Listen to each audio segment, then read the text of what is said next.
Bishop, the sun's down. Hey guys, this is the German Prodigy, and we're back with Let's Play Splinter Cell. And this is technically a second mission, the first real one. I've done this mission many times. I have a really bad problem with restarting games. So, I don't know why I've always done that. It's always been something specific, like, oh, I didn't do this stealthy enough, and I want to redo it. And for some reason, I would always restart to make the perfect game and stuff like that. And of course, you always have problems with that. So, I don't know why I always used to do that, but yeah, I used to restart games a lot. So, that's probably the reason it took me so long to beat this game the first time. This was also the first game that really incorporated stealth. Most games, you would see a little bit of it. I actually remember a point in time in the original Halo game to where I would actually go through the campaign and be as stealthy as possible. And there were there were times where he could be stealthy. This was obviously the game that really started it all. I'm pretty sure Thief came out just after this. I don't think Thief was prior to this, if I'm not mistaken. So this was the first game that really used, that I played at least, that really used shadows and things like that. And it was great. For people like me, I love being stealthy. I like the sneaking around, stuff like that. The finesse of it, I love it. The contact is in this room. Let's hope to God he's still alive. Yeah, so this was the first game that I really played that incorporated things like shadows and stuff like that. And you can definitely tell it needed some work. But for now, I'm going to go ahead and hit on a point I'd like to with some of the problems I had with this game, the starting levels, and probably why it frustrated me so bad was the F2000, which I believe they call the SD20K on here. But it's F2000 is what it's supposed to resemble, and it's such a important weapon to have with all the gadgets and everything it comes with. It really is important to have that weapon and be able to have all those cool, unique tools that you can use at your disposal. And the biggest problem I think they have with these first few levels is, you only really had a pistol, and that was your only real weapon. And, I realize, you're supposed to be sneaking around, you should be able to get up behind them and stuff like that. But things like the sticky camera, just to see around corners, and being able, like with the ring, the little foil ring, being able to take people out from a distance was a great help. And I realize that these levels don't have too many, bad guys and stuff like that. But especially with this level, one of the biggest problems is actually the civilians. They have a lot of little areas to where civilians are hidden up in little houses. Of course, you can't kill them, or maybe you can kill like one or two before the mission, is over. But you don't want to kill some innocent bystander just because he's there. And that's all right. But it's on this mission in particular, you really have to use the stealth, and I don't think they chose the introductory into here very well at all. I didn't have to kill or knock out too many people on this mission. I was able to get around quite a bit. That's normally what I like to do in this type of game, is see how much I can do without actually having to take people out. It's really good just to be able to go through. You don't have to worry about hiding the bodies and then being found later and everything else like that. One of the biggest additions to the later games I really wish they would have thought of on here was the pistol's laser that disables electrical circuits for a temporary time. Not only is that so much more convenient, and the fact that it has unlimited ammo, I suppose, but it's really nice to me for the immersion of the game, I suppose. When you shoot out a light, it's very clear that it has, even with a suppressed pistol, it's pretty clear that it's been shot. So I think the laser, causing the electrical short, I guess is what it's supposed to do. I really think that was a great addition for the immersion of the game because it makes it more believable. The CIA wouldn't you know, if you see a light shot out, you're gonna be thinking there's somebody here and stuff like that. If a light flickers, especially in some of the different situations, they're like, you know, it's something to do with the power. It's not someone else doing it. You're just not thinking that. Another thing that was a really big problem with me is probably the night vision goggles. The first of all, it's got 3 lenses, which really to me was not very. Why would you have 3 goggles? Like, I just don't get it. Like, I understand the point of 2.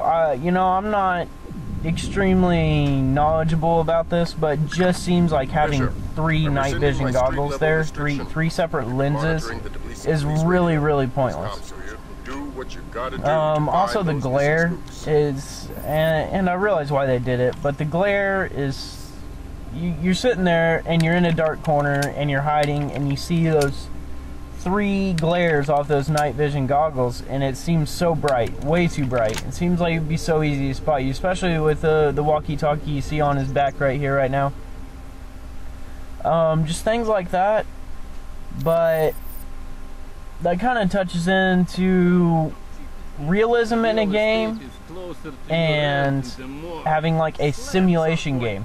You look at games like Armored 2, they're supposed to be military simulators, and they're actually supposed to be the most realistic, I suppose, but realistic to me in video games actually means something a little bit different. Because let's take Call of Duty and Battlefield to compare this. A lot of people said, well, Battlefield is so much more realistic than Call of Duty, and people would turn around and be like, well, in Battlefield you can take a blowtorch and take it to a tank and it magically repairs it rather quickly. And people were like, you know, how realistic is that? And I think that's one of the biggest problems you see in video games with the community-wise, is the aspect on realism and how people harp on a game not being real enough. And I think most people don't understand that it's about the playability of the game. You know, if Sam Fisher did not have his glow-in-the-dark night vision goggles when he's trying to hide in the shadows, you wouldn't be able to see him when you went in the dark. And it's kind of just a, you know, I remember listening to a commentary, it's just kind of the iconic thing that they want you to see, especially when you're in the shadows, just to be able to see those little night vision goggle, the lenses. And so I understand its use and its purpose. It does kind of bring in the, well, someone could just simply see you. You can definitely tell with the shadows. I don't think it gets dark enough. If you see right now, I'm almost completely hidden when it comes to the shadows wise, but it just doesn't seem like it. You're looking at it and you're like, how could I possibly be completely in the dark right now? And that's it brings up another point. Night maps on video games. Most games have night maps nowadays. But I'm going to use Battlefield 3 again as an example, one of the vanilla maps, Terran Highway. And I have heard this is a little bit different on PC. But there actually isn't a point on the map to where you really feel like you are hidden by darkness. You know, it does play a little bit of a factor, but not enough in my opinion. I think the night levels should really be taken to the extreme. But here's the problem with that. An easy fix is to turn up your brightness, which I used to do all the time. On Rainbow Six Vegas 2, anytime like a CQB training in the dark, I just turn my brightness all the way up and I would not need the night vision at all. And when my brother and I would be playing together, he would always be complaining about having to use night vision, and it's not, you know, you just can't play the game as well when you're under the, it just doesn't have the field of view and stuff like that. So, you know, obviously there's, you know, you can make the maps as dark as you want. People are just going to turn the brightness up and say, you know, who cares? There's also saying, this is one of the reasons I've actually decided to invest in a IPS panel on my monitor that I will be getting for my PC very shortly. And the reason I did that is for these dark time situations. It's situations to where I'm going to be able to turn the brightness down or leave it at a normal level and still be able to see things that are dark, but it's going to be a better quality. I really hope that turns out well, because I've heard with most technology you can get a VM panel, or VS, I forgot what they're called.